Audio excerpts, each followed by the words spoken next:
요즘 한국은 표절 문제로 시끄럽습니다. 저는 이 자세한 내막을 잘 모르지만 대통령 영부인의 논문 표절 여부가 정치권의 뜨거운 감자로 떠오르고 있고, 그뿐 아니라 수백 개의 히트곡을 작곡한 한 작곡가의 곡 대부분이 표절로 밝혀졌는데, 그걸로 인해서 시끄러웠는데 또 알고 보니까 그 작곡가뿐만이 아니라 한국의 공전의 히트를 기록한 한국 가요의 많은 곡들이 표절이라 하는 사실이 밝혀지면서 한동안 한국이 굉장히 시끄러웠습니다. 우리 목사들 중에서도 표절을 하는 사람들이 있습니다. 다른 사람의 설교를 마치 자기가 준비한 것처럼 설교하는 그러한 목사들의 표절 사실이 밝혀지면서 교회에 문제를 일으키는 그러한 경우들이 꽤 있었습니다. 그런데 여러분, 대부분의 일반 사람들은 표절을 그렇게 크게 문제 삼지 않고 또 표절을 아주 쉽게 합니다. 제가 대학을 다닐 때에도, 신학교 때는 아니고요, 대학을 다닐 때에도 페이퍼를 써낼 때, 리포트를 써낼 때 그냥 귀찮아서 다른 사람의 것을 베껴서 내는 그런 일들도 사실 굉장히 많이 있었죠. 많은 사람들이 일상생활에서 표절을 문제 삼지 않습니다. 그러나 사실 이 표절이 문제가 되는 것은 표절이 곧 도적질이기 때문입니다. 표절은 다른 사람이 수고하여 얻은 결과물을 아무런 수고도 하지 않은 채 그대로 훔치는 것입니다. 그리고 무엇보다도 다른 사람이 받아야 할 그 영광을 빼앗아서 자신이 그 영광을 취하는 것입니다. 그래서 이는 분명 큰 잘못입니다. 그런데 여러분, 우리도 신앙생활하는 동안에 수없이 표절을 하고 있다 하는 사실을 우리는 알아야 합니다. 곧 하나님께서 하신 일을 마치 내가 한 것이라 그렇게 주장한다든지, 하나님께서 받으셔야 할 그 영광을 내가 대신 취하는 것입니다. 우리는 삶에서 사실 이러한 표절이 끊이지 않고 우리의 삶 가운데 일어나고 있는 것입니다. 오늘 본문을 보시면 바벨론에서 사신들이 유다로 옵니다. 지난주에 살펴본 대로 히스기야가 병들어 죽게 되었지만 하나님은 히스기야의 생명을 15년 연장시켜 주셨습니다. 그런데 이 히스기야가 병들었다가 나았다 하는 소식을 들은 바벨론의 왕 무로닥 발라단이라는 사람이 히스기야에게 축하 선물과 함께 사신들을 보낸 것입니다. 그런데 히스기야는 이 바벨론에서 온 사신들에게 보물창고, 곧 은금과 향료와 보배로운 기름과 모든 무기고에 있는 것을 다 보여주었다, 그렇게 말씀하십니다. 2절에 보시면 히스기야가 궁중의 소유와 전 국내의 소유를 보이지 아니한 것이 없는지라, 이렇게 말씀하십니다. 그런데 이것이 하나님의 진노를 샀습니다. 6절에 보시면 하나님께서 말씀하십니다. 보라, 날이 이르리니 내 집에 있는 모든 소유와 내 조상들이 오늘까지 쌓아둔 것이 모두 바벨론으로 옮긴 바 되고 남을 것이 없으리라. 여호와의 말이니라. 또 내게서 태어날 자손 중에서 몇이 사로잡혀 바벨론 왕궁의 환관이 되리라. 이렇게 말씀하십니다. 곧 히스기야가 바벨론에서 온 사신들에게 궁중의 소유와 또 전 국내의 소유를 보여준 것이 유다가 멸망하는 원인이 되었다는 것입니다. 하나님은 히스기야의 행한 일에 분노하셨습니다. 그런데 여러분, 하나님께서 이렇게 분노하신 그 이유가 무엇이겠습니까? 이는 히스기야가 하나님께서 하신 일을 마치 자신에게 공로가 있는 것처럼 꾸며서 하나님께서 받으실 그 영광을 스스로 취했기 때문입니다. 지난주에 말씀드린 대로 사람들은 히스기야가 병들어 죽게 되었을 때 그가 하나님께 간절하게 기도함으로 하나님께서 감동을 받아 그 마음을 바꾸셨으며, 그래서 그의 생명을 연장시켜 주셨다, 그렇게 생각합니다. 그 생명을 연장받게 된 그 공로가 히스기야에게 있다, 그렇게 생각하고, 만일 히스기야가 기도하지 않았다면 살 수 없었을 것이다, 그렇게 생각하는 것입니다. 그러나 실상은 히스기야가 기도했기 때문에 생명을 연장받은 것이 아니라고 말씀드렸습니다. 히스기야는 이사야에게서 그의 죽음에 대한 소식을 듣고 몇 날 며칠 아주 오랫동안 간절히 기도한 것이 아니라 그저 비극적인 소식에 대한 반응으로 아주 짧게 기도하며 통곡했을 뿐이다. 그렇게 말씀드린 바가 있습니다. 왜냐하면 이사야가 히스기야에게 죽음을 예언하고 돌아서서 나와서 아직 궁중의 절반도 빠져나가기 전에 하나님께서 이사야에게 돌아가라 그렇게 명하시고 생명 연장에 대한 소식을 전하라 하셨기 때문입니다. 이사야가 돌아간 뒤에 한참 뒤에 그 말씀을 하신 것이 아니라 내가 죽을 것이다 이야기하고 돌아서서 나와서 궁중의 절반도 채 빠져나가기 전에 하나님께서 다시 돌아가서 히스기야의 생명을 연장시켜 주실 것에 대하여 예언하게 하셨다는 것입니다. 히스기야는 기도할 시간이 충분하지 않았고 간절한 그의 마음을 표현할 그러한 시간조차 사실 없었습니다. 그런데 이는 하나님께서 처음부터 히스기야를 죽게 하실 생각이 없으셨고 다만 하나님이 히스기야의 생명을 주관하심과 같이 하나님께서 유다의 운명도 주관하시며 그러므로 하나님께서 아수르의 손에서 그들을 구원하실 것이라는 그 사실을 깨닫게 하시기를 원하셨던 것임을 우리에게 말씀하시는 것입니다. 하나님은 히스기야가 애굽의 도움을 요청하지 말고 하나님만을 의지할 것을 원하셨습니다. 하나님은 이사야에게 히스기야의 죽음에 대하여 예언하도록 하시기 이전에 이미 히스기야의 생명을 연장하실 계획을 가지고 계셨다는 것입니다. 그런데 히스기야는 바벨론의 사신들 앞에서 자신이 얻은 것도 아닌 유다의 모든 보물을 자랑했습니다. 본문 6절에 다시 보시면 보라 날이 이르리니 내 집에 있는 모든 소유와 내 조상들이 오늘까지 쌓아둔 것이 모두 바벨론으로 옮김받고 남을 것이 없으리라 이렇게 말씀하십니다. 히스기야가 보여준 그 보물들이 히스기야가 얻은 것이 아니라 조상들이 오늘까지 쌓아둔 것이라 그렇게 말씀하십니다.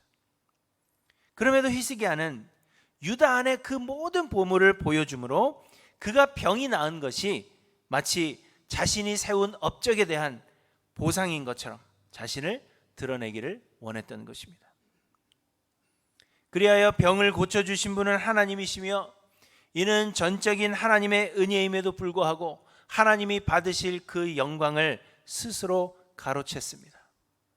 그래서 하나님은 진노하셨음을 우리에게 말씀하십니다. 여러분 이사야 42장 8절에 보시면 나는 여호와이니 이는 내 이름이라 나는 내 영광을 다른 자에게 내 찬송을 우상에게 주지 아니하리라 이렇게 말씀하십니다. 출애굽기 34장 14절에 너는 다른 신에게 절하지 말라 여호와는 질투라 이름하는 질투의 하나님이시라 이렇게 말씀하십니다. 그리고 이사야 43장 21절에 보시면 이 백성은 내가 나를 위하여 지었나니 나를 찬송하게 하려 함이니라 이렇게 말씀하십니다. 우리는 하나님의 영광을 찬송할 자들이지 그 영광을 스스로 취할 자들이 아니라는 것을 우리에게 말씀하고 있는 것입니다. 그래서 세례 요한은 사람들이 그에게 내가 그리스도냐 그렇게 물을 때 아니라 그렇게 이야기하면서 그는 곧 그리스도는 흥하여야 하겠고 나는 쇠하여야 하리라 그렇게 고백했던 것을 여러분 아실 것입니다.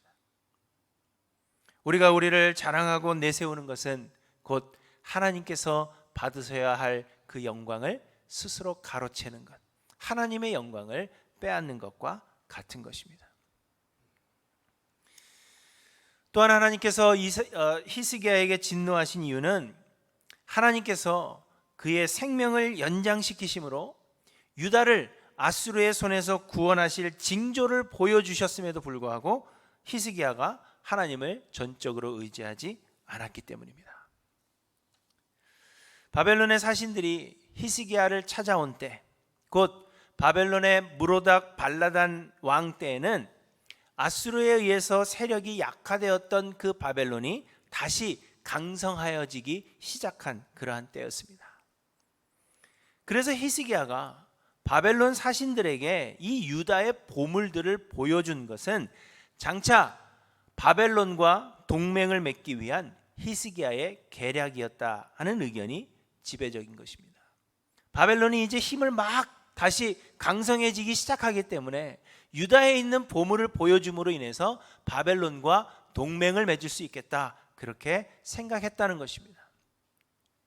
결국 하나님은 히스기야의 생명을 연장시키시면서까지 아수르의 손에서 유다를 구원하실 분은 하나님이시라 그렇게 약속하셨음에도 불구하고 히스기야는 이를 믿지 못했다는 것입니다. 그래서 하나님은 히스기야에게 진노하신 것입니다. 여러분, 이처럼 우리가 우리를 자랑하며 우리가 행한 일들을 높이며 우리 자신을 드러내려 한다면 이는 모든 것이 하나님의 은혜임을 부정하는 불신앙의 증거가 되는 것입니다.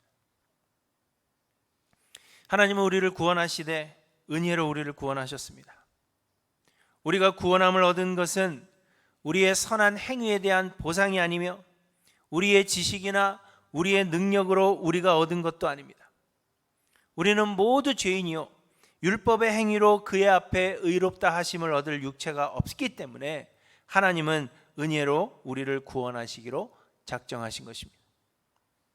하나님은 태초에 구원 얻을 자들을 예정하셨고 예수 그리스도를 보내사 십자가에서 죽게 하심으로 택하신 자들의 죄를 용서하셨습니다. 하나님은 그의 백성들에게 성령을 보내주사 성령이 우리에게 예수 그리스도에 대한 믿음을 주셨으며 하나님은 그 믿음을 우리의 의로 인정하시고 우리를 구원해 주셨습니다.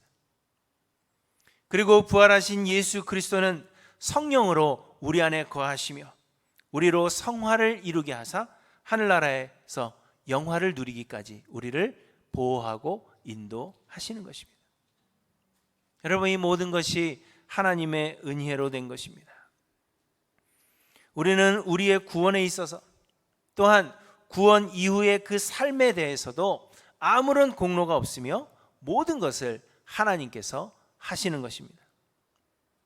그리고 이렇게 모든 것을 하나님께서 하시는 것은 우리로 자랑치 못하게 하려 함이라 그렇게 말씀하십니다.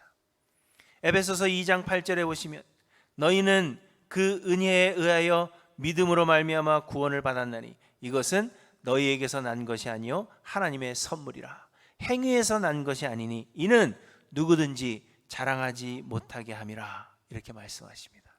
자랑하지 못하게 하기 위하여, 우리 자신을 높이지 못하게 하기 위하여 하나님은 모든 것을 은혜로 행하신다는 것입니다. 그러므로 우리는 그저 기도함으로 우리의 삶을 하나님께 맡기고 하나님의 행하시는 놀라운 그 일들을 경험함으로 하나님을 찬양하고 예배해야 한다는 것입니다. 그럼에도 불구하고 우리가 우리를 자랑하고 우리 자신을 드러내려고 한다면 이는 하나님께서 받으셔야 할 그 영광을 빼앗는 것뿐만이 아니라 모든 일을 선하신 뜻대로 행하시는 하나님을 신앙하지 않는다는 것입니다. 이는 하나님 앞에 큰 죄가 아닐 수가 없다는 것입니다. 사랑하는 성도 여러분, 오늘은 교회 설립 45주년 기념주일입니다. 이 시카고 한인교계에서 45주년이면 굉장히 오래된 역사를 가진 것입니다. 아마 시카고 한인교회들 중에서 우리 교회보다 더 오랜 역사를 지닌 교회를 꼽으라 한다면 아마 10손가락 안에 꼽을 수가 있을 것입니다. 많은 한인교회들이 세워졌다가 사라지기를 반복하는 이때 45년의 역사를 가졌다 하는 것만으로도 여러분 자랑할 만한 그러한 일이 되는 것입니다. 별로 감흥이 없으신 것 같아요. 시카고에 200여 교회 한인교회가 있는데 저희 교회 역사가 그렇게 길다는 것입니다. 그래서 많은 교회들이 교회 설립 기념주일에는 교회를 자랑합니다. 그동안에 교회가 세운 업적이 무엇이며 어떤 선한 일들을 행했는지 세상에 알리기를 원하고, 그래서 교회 설립주일은, 기념주일은 교회를 자랑하는 아주 좋은 기회가 됩니다. 특별히 내세울 만한 어떤 업적이 없어도 그 교회를 드러낼 이유를 찾습니다. 또 45주년, 50주년 등 5년이나 혹은 10년 단위의 기념주일에는 더욱 그렇습니다. 부흥회를 하거나 찬양제를 하는 등 교회를 알리는 기회로 삼고자 대부분의 교회들이 노력합니다. 그러나 여러분, 우리는 주의해야 합니다. 혹 우리가 하나님이 받으셔야 할 그 영광을 빼앗게 되는 것은 아닌지, 우리를 드러내려고 노력함으로 하나님을 불신앙하게 되는 것은 아닌지 우리를 돌아보며 우리를 자랑하지 않도록 주의해야 한다는 것입니다. 교회가 45년을 지내오면서 교회를 위해서 애쓰고 수고하신 분들이 굉장히 많습니다. 이곳 번원일스의 교회를 처음 건축할 때, 여기에 교회를 건축할 때 그때의 힘을 보태셨던 분들도 아직까지 우리 가운데 계십니다. 우리 교회의 많은 재산과 살림살이들이 사실은 많은 분들의 기증과 도네이션으로 이루어졌습니다. 교회를 위해서 밤낮으로 수고하신 분들이 많고 눈물로 교회를 위해 기도하신 분들이 많은 것으로 그렇게 알고 있습니다. 지금도 많은 분들이 교회를 위해서 수고하고 기도하고 계십니다. 아무도 모르게 교회 이곳저곳을 청소하시는 그러한 분들이 있고, 아무도 없는 때에 홀로 와서 잔디를 깎고 또 앞에 아름다운 조경을 하시는 그러한 분도 계십니다. 예배가 예배되게 하기 위해서 수고하는 많은 분들이 있고, 또 머리 아픈 행정적인 일들을 매주일 처리하는 그러한 분들도 계십니다. 오늘 이 앞에 보시면 이 아름다운 강단의 꽃을 혼자 와서 준비하신 분이 계시는가 하면, 또 성도님들에게 나눠드릴 선물을 준비한 그러한 분도 계십니다. 우리 성도님들의 기도와 수고가 없이는 교회가 존속할 수 없었다 하는 것은 분명한 사실입니다. 그럼에도 불구하고 여러분, 저는 오늘 그 누구에게도 찬사를 보내지 않을 생각입니다. 왜냐하면 교회를 위해 수고할 그 마음과 능력을 하나님께서 주신 것이요, 결국 모든 것을 하나님께서 하신 것이기 때문입니다. 제가 여러분들의 행한 그 일들을 찬사하고 높인다면 하나님이 받으셔야 할 그 영광을 여러분들이 빼앗는 그러한 결과를 낳게 되는 것이요, 또 이 교회를 세우시고 이 교회를 인도하신 하나님의 그 은혜를 우리가 부정하고 하나님을 불신앙하는 그러한 결과를 낳게 되기 때문입니다. 그래서 저는 그 누구에게도 찬사를 보내지 않을 것입니다. 그러나 여러분, 염려하지 마십시오. 하나님께서 여러분들의 기도와 수고를 기억하시고 훗날에 하늘나라에서 여러분들을 칭찬하실 것입니다. 예수님은 칭찬받기를 좋아하는 바리새인들을 가리키며 이렇게 말씀하셨습니다. 그들은 자기 상을 이미 받았느니라. 여러분, 오늘 찬사를 받기 원하십니까? 아니면 하늘나라에서 하나님께서 우리를 칭찬해 주시는 그 찬사를 여러분 받기 원하십니까? 그러므로 여러분이 받을 그 칭찬을 남겨두시는 저와 여러분들 되시기를 바랍니다. 내 자신이 드러나고 사람들에게 칭찬받는 것, 우리는 그리 큰 잘못이라 생각하지 않습니다. 나를 조금 자랑하는 것, 그 정도는 괜찮다 흔히들 생각합니다. 그러나 여러분, 루스드라에서 바울과 바나바를 사람들이 높일 때 옷을 찢고 소리를 지르며 애통해하던 바울과 바나바를 여러분 기억하시기를 바랍니다. 하나님께서 45년 전에 이곳에 교회를 세우셨습니다. 하나님께서 45년 동안 교회를 지키시며 인도하셨고, 또 앞으로도 하나님께서 이 교회를 보존하실 것입니다. 우리가 한 일은 하나도 없습니다. 하나님께서 우리에게 교회를 위해 일할 수 있는 재물과 시간과 능력과 그 마음을 주신 것이며, 그러므로 하나님께서 모든 것을 하셨습니다. 45년을 지내오는 동안 하나님이 모든 것을 하셨고, 또 앞으로 우리 교회가 얼마나 존속될지 모르지만 앞으로도 하나님께서 하실 것입니다. 그러므로 여러분, 하나님만이 영광 받으시는 것이 마땅하며 하나님의 이름만이 높임을 받으시는 것이 합당한 것입니다. 사랑하는 성도 여러분, 하나님의 영광을 빼앗지 마시기 바랍니다. 하나님께서 받으실 그 영광을 여러분 대신 취하는 그러한 우를 범하지 않으시는 저 여러분들이 되시기를 간절히 소망합니다. 하나님만이 찬양과 영광을 받으시기를 주님의 이름으로 간절히 축원합니다. 기도하십니다.